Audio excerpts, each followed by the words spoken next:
هي زوجتي عنوانها عنواني، وحبيبتي بستانها بستاني.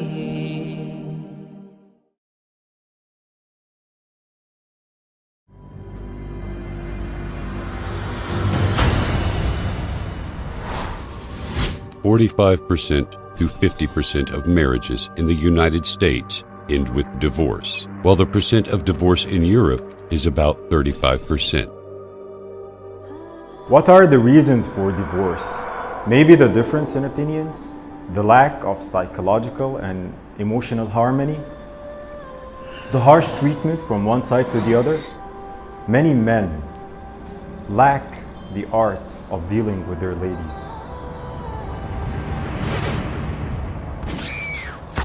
70% of women who were killed in the United States were murdered by their husbands or boyfriends.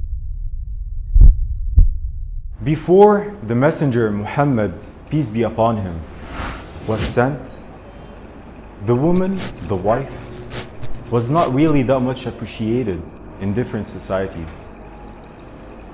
Here, she was burned to death with her dead husband, and there she was locked in a grave.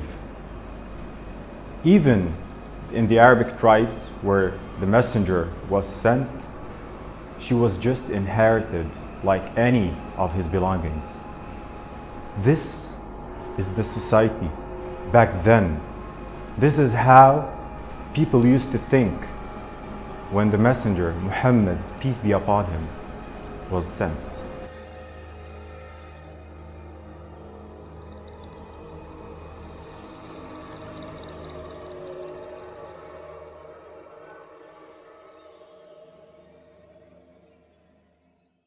Nowadays, the man who opens the door for his lady is considered as a gentle, delicate, and civilized man. He's so much appreciated by the society and by everyone around him. Back then, 15 centuries ago, this was shameful. It was shameful to respect your wife. It shows that you're not a man. Back then, Prophet Muhammad, peace be upon him, used to lean down on the ground and put his knees for his wife to step on and get on the horse. Imagine, he's decades, centuries, what I say millenniums ahead in human civilization and respect to women and ladies' rights. 20% of pregnant women in the world are subject to violence from their husbands or relatives. 70% of them cannot run away because of their children or lack of income. This madness needs one thing. It needs the teachings of Muhammad. Sayyidah Aisha, the Prophet's wife, narrated that one time some of his companions played with the sticks in the masjid. And she wanted to watch, so he put his hands for her to lean her head on and watch. She said, I attended to keep watching for longer and longer, just to see when will he get bored, when will he get tired and remove his hand. And she said, actually, I lost the interest in watching and he was still there for me.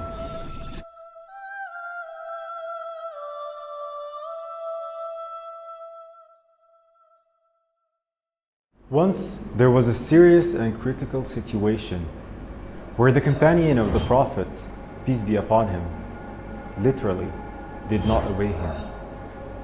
And only because of the advice of his wife, the issue was resolved.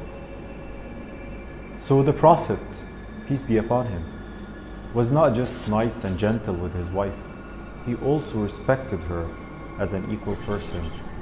Prophet Muhammad said, anything you spend for the sake of Allah, you will get your reward for it, even if it was a morsel of bread you put in your wife's mouth.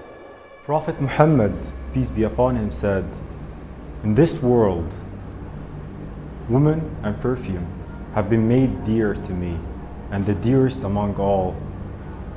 is salah, prayer.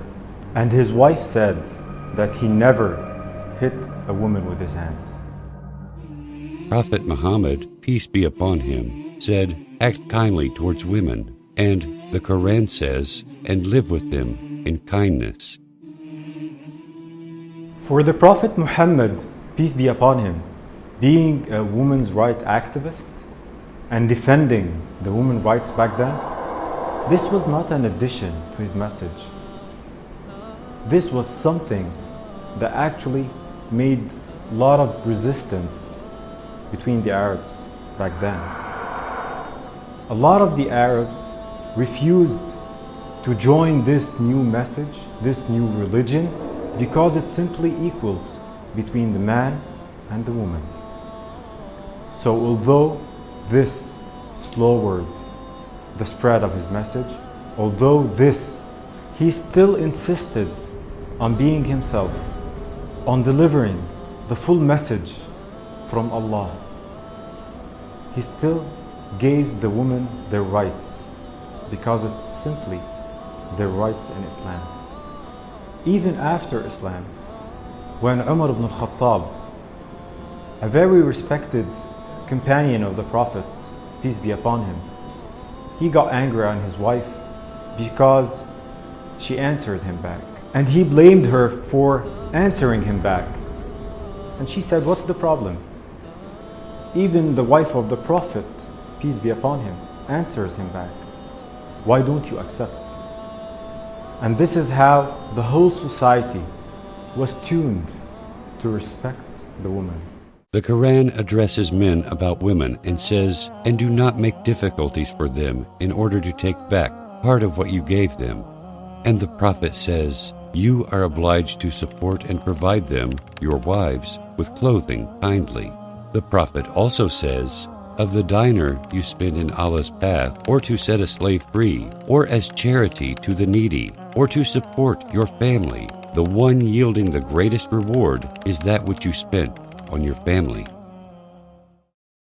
The Prophet Muhammad, peace be upon him, told his companion, teaching them, that the best among the believers is indeed the one with the best manners and the one who is most kind and gentle to his wife.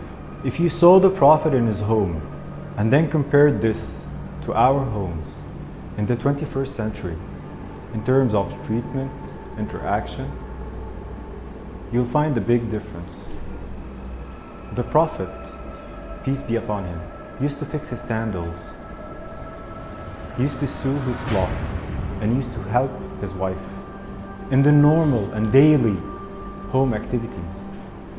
Who does this nowadays? Prophet Muhammad said, fear Allah in respect of women. You took them with the permission from Allah. He also said to his companions, indeed, women are the counterparts of men. Only a noble person would be kind to them, and only a mean person would insult them.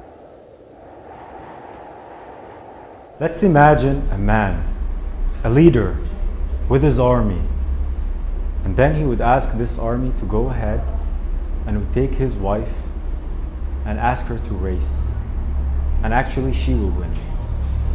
Then years later, the same man, the same leader, with his army and his wife, and he will ask the army to lead ahead and would race again, but this time he will win.